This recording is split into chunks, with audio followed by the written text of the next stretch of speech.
Well, while I appreciate long-term planning, we have to be particularly sensitive to the fact that private property owners have great discretion in what they do with their property. I was proud to follow up on one of the recommendations in our corridor plan, which was that we should extend the Allen Creek Greenway from Stimson and State to the southern edge of town. And by having these planning documents in place, we will be able to take advantage of opportunities that arise as that area develops.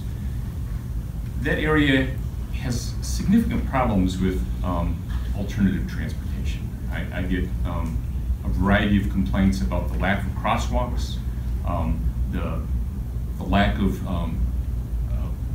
good bicycle trails, and so it will be good for us to move on those plans, but I believe that we have to work with the private property owners as they develop their properties. Thank you, Mr. Eaton, and Mr. Magiera, to you also. What are your priorities for implementing the recommendations in that South State Street Corridor Transportation Study and the South State Street Corridor Plan? Yeah, I am very supportive of plans like this. I think that we need these templates basically to work from to better design our infrastructure.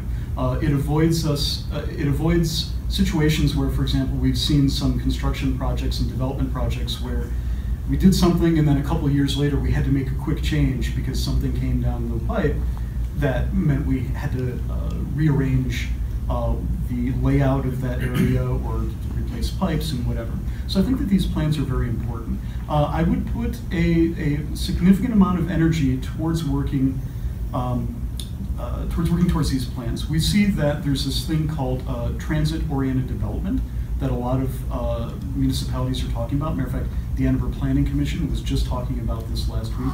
And the idea is to do development along transit corridors, improve the transit, do development along there, and then that allows people to get to their jobs. That allows people to get to places where they can get food. This is fundamental because we want people to enjoy all that Ann Arbor has to offer. And also it has to do, again, with climate change, because transportation is a fundamental aspect of climate change.